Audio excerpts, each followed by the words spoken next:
Hi, everyone. It's Wednesday, which means it's NFPT Live Day, and I'm here with my good friend, Beverly Hosford. My name's Erin, and we are coming at you today to talk a little bit about mock interviews and how to be successful in an interview. But first, Bev, I want to know what's going on in your world. I haven't talked to you for, well, I guess a week.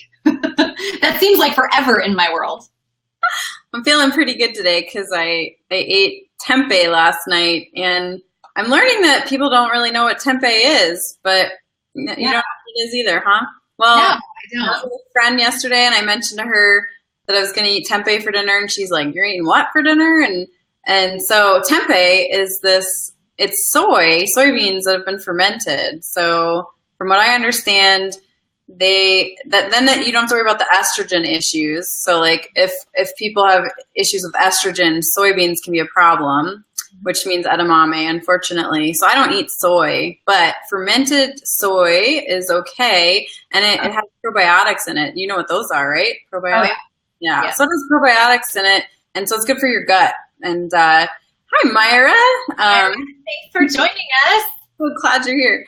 So yeah, we're talking about tempeh, Myra. Have you ever had tempeh? Tell us. So tempeh is fermented soybeans, and so here's what I do. It comes in like a block, and it looks like a bunch of peanuts that have been glued together in a brick. And yeah, and I'm just about to go get some out of the fridge here. I might. You chop it up into thin slices, and you saute it in a frying pan with whatever you're sauteing. So what we do is we saute it with veggies, and it's basically like a stir fry, and put it with rice. And supposedly it has just as much protein as any meat, so it's a great thing for people who don't eat meat. And oh yes, you actually introduced it to me, Bev. Oh good, and you liked it. That's right. So Myra was at my house one day, and I let her and her kids try it. And funny thing about kids, Erin, you'll love this. They didn't want to try it, until we were eating it. And I offered it to them, and they were like, no. And then after me and Myra started eating it, then they were like, Mom, can I have some of that? I love it. Is she like that, where she won't eat it until you've been... Olivia is she's quite the food diva, and so she doesn't try anything unless it's her idea. Yes, exactly. So I made her spaghetti squash just actually last night for dinner, just as a side of veggie, and I kept telling her it's like noodles, and she would put it in her mouth and spit it out, and not noodle.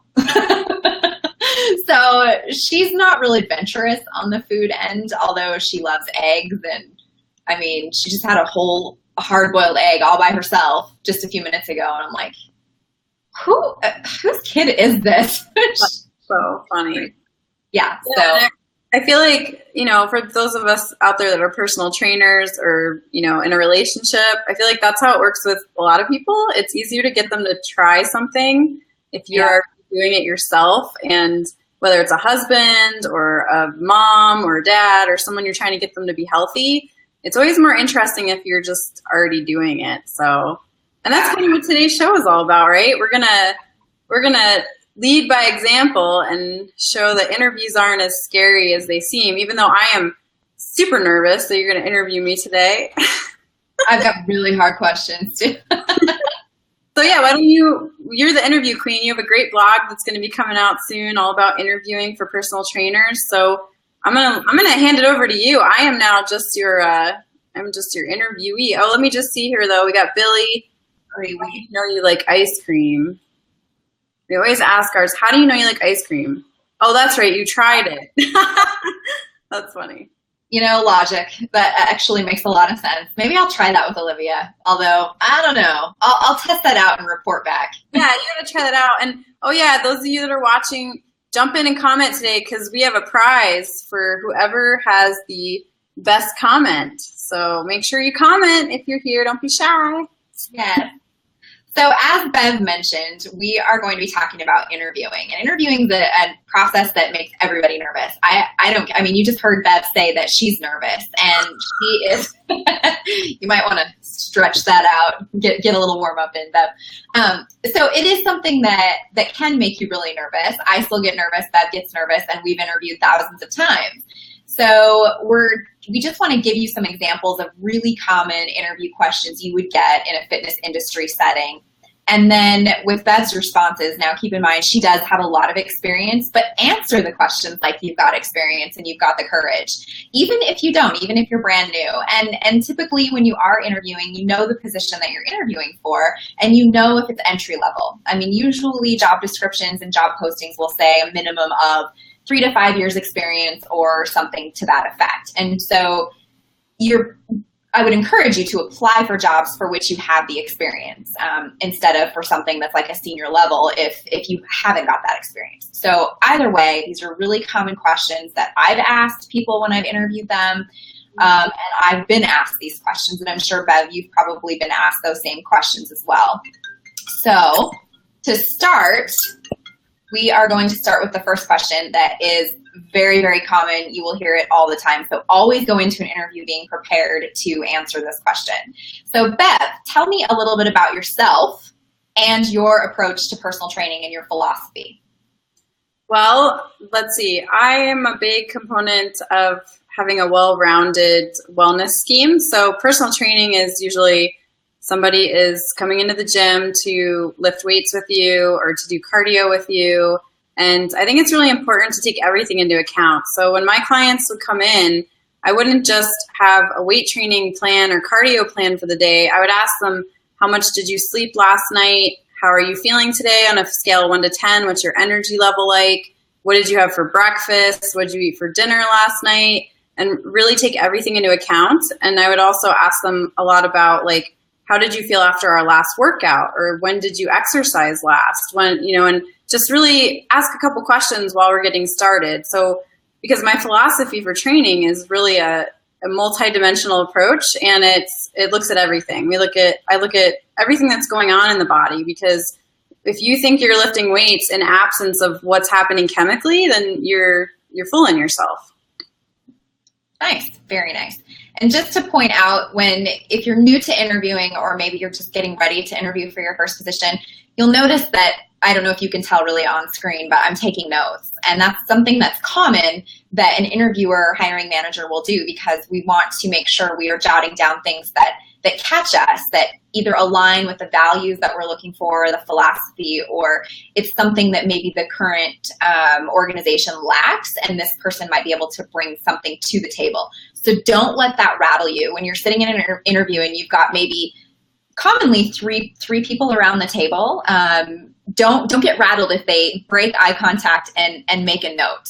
That's for the interviewer. So that's just something to keep in mind. Is don't think they're sitting there doodling, or I mean, some of them might be, but I would highly doubt it. I was wondering. I'm like, are you checking your iPhone or what?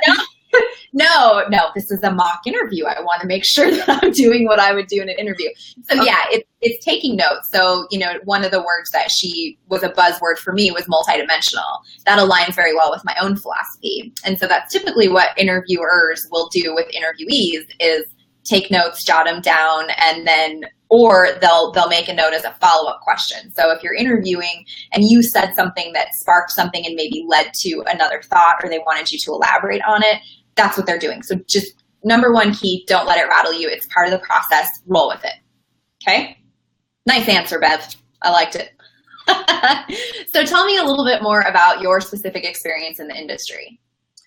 Well, I worked with personal training clients for 10 to 15 years now, one-on-one. And let's see, I got started by teaching group fitness. So I would work with small groups. And then eventually I got into one-on-one training. And at my peak, I was training like 25 to 30 clients a week.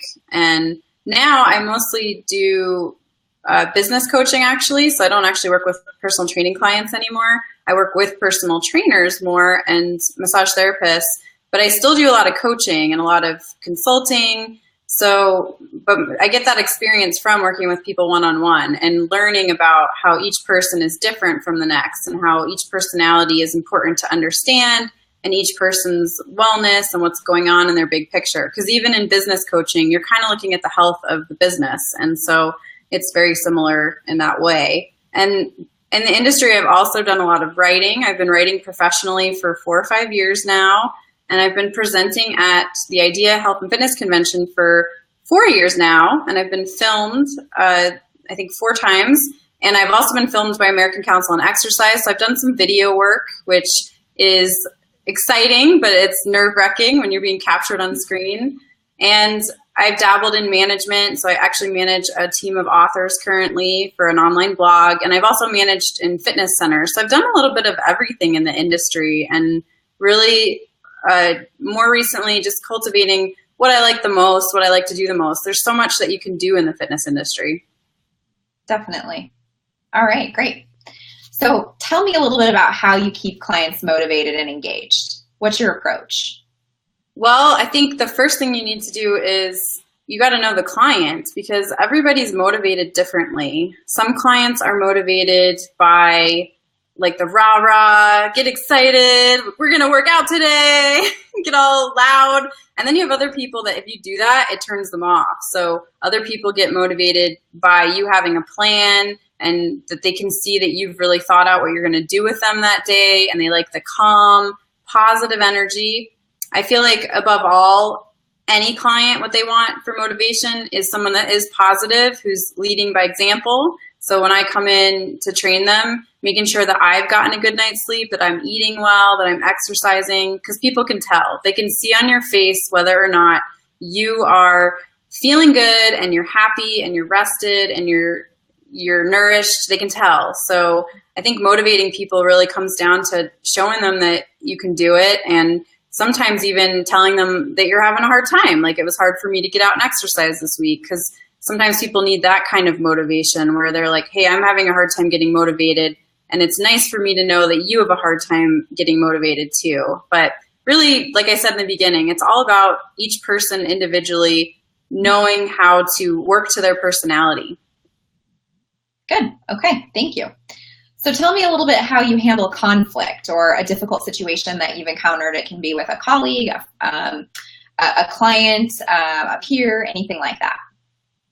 When a difficult situation arises, I think the first thing is always to take a deep breath, as hard as that can be. And so just taking a deep breath and stepping back for a moment. And if the situation allows it, to maybe say, can we come back and talk about this later? Or I'd like to think about what's happening right now. Can I talk to you later? And if you can't do that, if you're in the middle of a workout and the client starts yelling at you, or you're in the office in between sessions and a colleague is really annoyed, I mean, that's probably a situation more where you could say, hey, I can see you're really upset right now. Like, can we talk about this later? I'd like to resolve it. If you can do that, I think it's always great to put it off and go away and think about it.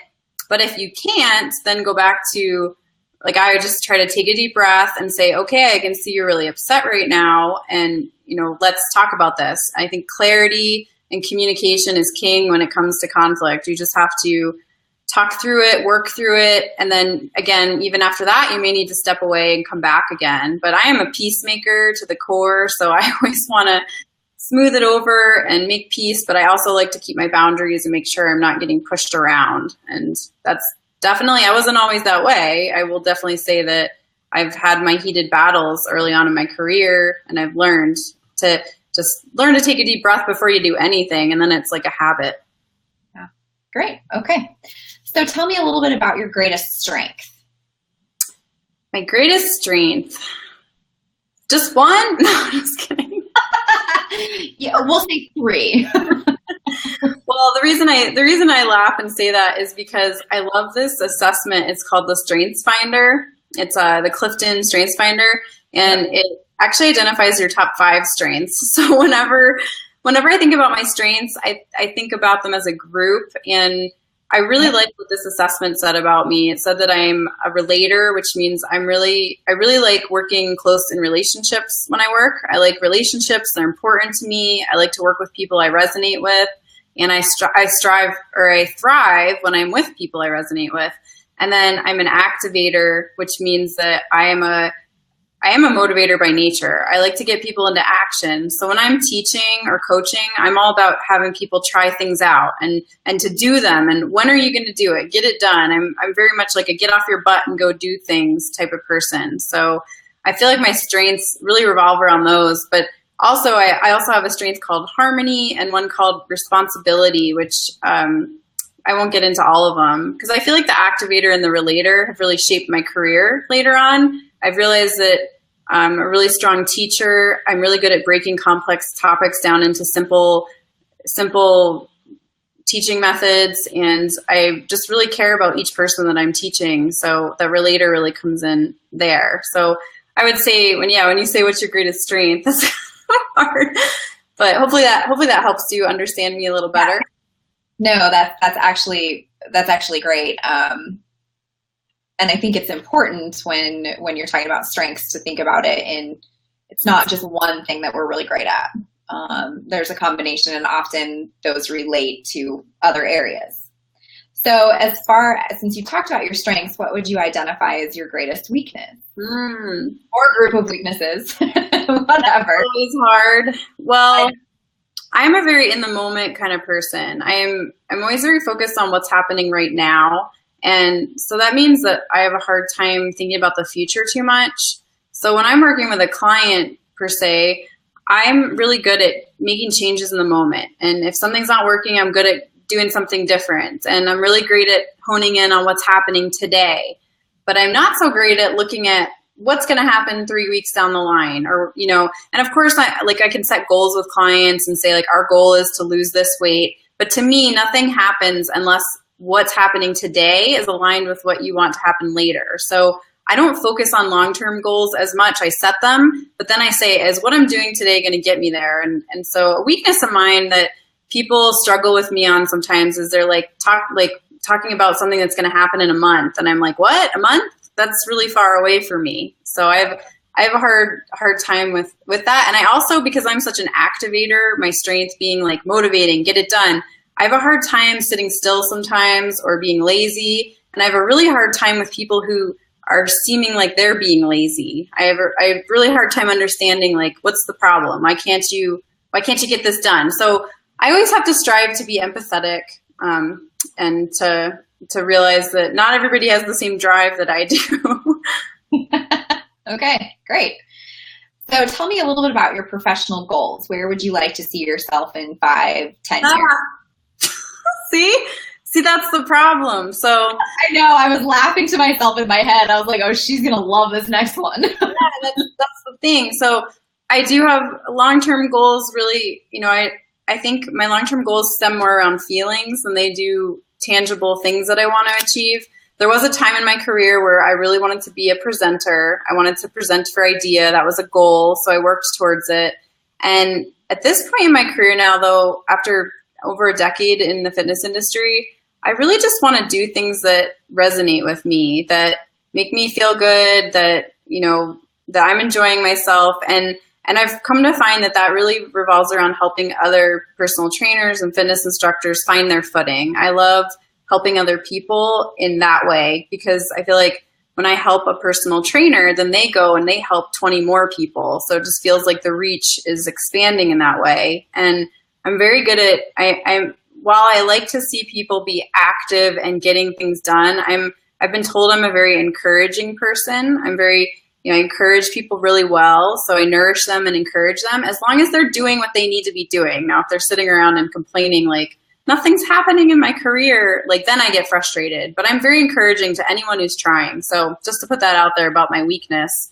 And so, yeah, I feel like in the next 5 to 10 years, I just want to keep following that North Star as it leads me, doing what my heart feels good about. And I've really enjoyed working from home, so I'd like to keep doing that. I also really like being with people. And so those are more the values that I look for as I move forward is working with people that I resonate with and just doing what feels really good in my heart. Okay, great. So what makes you feel why are you the ideal person for this position? Whatever position it is. Yeah, but this is how I would respond if I was anybody. I would say that I applied for this position because I feel it's aligned with me. I've read about your company. I've looked at your mission and your values, and I feel that we are a great fit. So I feel like I'm a great fit for this position because we have similar missions. We have similar values. I would list what those were if I knew what your company was. But I would also say that if I could have, I stopped by your facility and I met some people. I really liked them, especially Patricia and Johnny and whoever I talked to. And I would really just let the person know that I'm interviewing with that I did my research and I really like your company and I feel like I'm a good fit for it. Otherwise, I wouldn't apply for this position because we'd all be miserable if I ended up getting hired. Good answer. I like that. So typically at the end, those are all the questions that I had for you, so you can breathe a sigh of relief. But typically at the end of an interview, just for our viewers, the interview committee should give you an opportunity to ask questions. This is your opportunity to interview them. And I think one of the points that you need to take away from this is that they're not just interviewing you, you're interviewing them. And you are trying to you do this little dance and figure out, okay, this organization looks really great to me because of X, Y, and Z. But then you might get in the room with these people and think, yeah, no, just no. Or they might think the same thing about you. So it's all about that fit, which is what I really liked about Bev's final answer. And it's what I would encourage anyone to really say is, again, circling back to why you even applied for the job in the first place. Because employers will know, based on your answers, if this is a means to an end or if this is a step that really is about you finding an organization that aligns with your values, your goals, and how you feel you can help contribute to that organization. So keep that in mind. And then ahead of the interview, and this is something that I do talk about in the blog, is create that list of really intelligent questions. Don't grill them with 10 questions. I would stick with 3 to 5 that are really going to be the most telling, because in that opportunity, it gives you a chance to show them that you've done your research and that you've really taken a thoughtful look at the organization and how not only you can contribute to their growth, but how they can contribute to yours. Sweet. Yeah, and at the end of an interview, I love asking a couple questions, and I usually will ask, sometimes I'll even put the interviewer on the spot and say, do you feel like I'm a good fit for this position? And see what they say. And that's usually worked out pretty well, actually. I've said that, and then they will basically tell me why they liked me, and they kind of sell themselves on hiring me. So I like it. Make it their idea. Yeah, it's their idea. But then otherwise, I usually have some standard questions, or I'll ask them about what the direction of their company is going. Like, where do you see your company going? Or I'll say, what's your favorite thing about what you do at your job? And I will usually ask them something personal about themselves, because all interviewers like to get to talk, because when they're interviewing, they don't get to talk much. And then you give them a chance to talk and they feel good. And so those are some good questions to ask at the end, unless you have some legitimate questions. Sometimes you do. You're like, hey, I was curious about, are your trainers independent contractors or are they employees? Which is something you should have found out ahead of time usually, but you could ask that kind of question, things like that. So, right. And we got some advice coming in at us from our listeners. Billy says, a job interview is not a test of your knowledge, but your ability to use it at the right time. Someone once said, thanks, Billy. I like someone. Someone is very hard. Angie, the wise Angie says, be careful not to try outwitting or outsmarting them. You may think you're impressing them when in fact you're insulting them. Speaking intelligently can be done without trying to school your interviewer. A humble confidence, if you will. Is that an oxymoron? Are you saying that I was trying to outsmart my interviewer? Yeah, I think that's honest and real advice right there. Is there's a line, I think, between being confident and being cocky, and you want to make sure that you're not crossing that line. And there are some people that are just completely unaware of when they are doing that, and then maybe that's just not the person that you want to hire. But I think checking in with yourself, going inward and trying to identify how you can speak intelligently, but still show that you're a real person and that you're not a white knight. You're not coming in to fix their company. You're coming in to I guess, expand on the greatness that already exists, and bring whatever it is you have to the table to either advance that company, elevate the quality, something like that. So it's about that little piece that you can contribute. Yeah. And just be who you are. Cause for me, I'm usually pretty genuinely interested in the people that are interviewing me because of my relator strength. So I kind of curious, like after they've asked me all these questions about me, I'm kind of curious, like, well, what's your strength? What's your future? What are you thinking about for your future? Because if I don't even if I don't get hired, I kind of want to know I kind of want to know that about them. So yeah, you can use that as a tactic, but if you don't genuinely care, you don't want to ask those kind of questions of your interviewers. Yeah, because they're going to know. Myra's hired. That's great. You're hired. Yes, I would agree, Myra. Yeah, so nicely done fielding those questions. And even though, again, Bev comes at this from an enormous amount of really valuable and varied experiences, that doesn't mean that anyone going into an interview can't do the same. You just have to shape your responses around your experiences but still do so with confidence and believe that you can contribute thoughtfully to the organization and that you are able to satisfy the needs of that position. Yeah, totally. Sweet. Well, yeah, and it's just all about practicing. I feel like the more you practice interviewing, the better you get at it, and practicing with a friend can be a great way to get ready for it. And at the end of the day, if it's a good fit, it'll probably work out no matter what. No matter what you say, yeah, it'll work out. They'll see something in you, especially in organizations that aren't necessarily highly political. If it's really and truly about hiring for the best person for the job, it'll work out just fine. But I think the keys are, again, making sure that you prepare for that interview. Don't prepare 5 minutes before you get there. Yeah. Take time and really research the organization and decide what questions you're going to ask, what would be intelligent. And Bev, you mentioned something too about visiting the facility, which is something I highlight in my blog too. If you can, go to the facility, look around, check out the site itself as far as how the other trainers interact or what the equipment's like. So you might be able to formulate some ideas if they ask a question about what ideas do you have that could elevate the strength of this organization, something like that. You're prepared with 2 or 3. Well, this is what I observe. I wonder if something like X and Y could be of great value. And always be prepared to answer the question, why this job? Why this organization?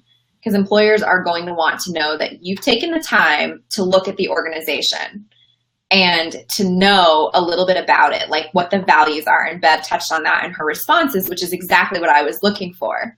And that's what a lot of people will look for, is that shows an initial commitment to that organization and not just the fact that this is a job and I'm just going to apply for it. Yeah, totally. Yes. Nonverbal cues. Oh, for sure.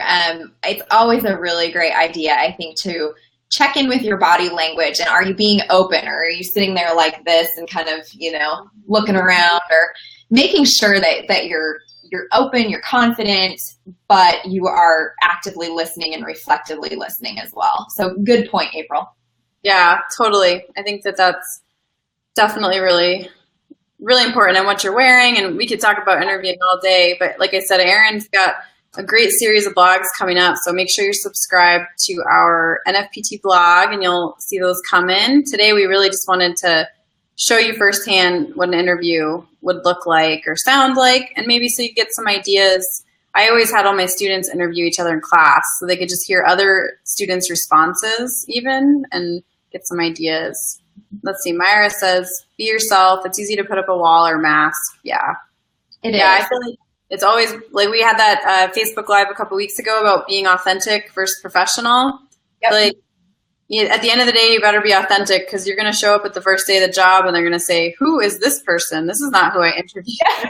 This person was not at the interview. I don't know who you are. You only put on a show for an hour, and then after that, you can't put on a show anymore. So definitely, if you could prepare all day for an interview, but really that's like personal growth. You just got to always be growing and improving and becoming more confident, and then that will come through. And Angie says, oh, go ahead. Confidence. You're hired. Great advice. Sweet. We've got more coming.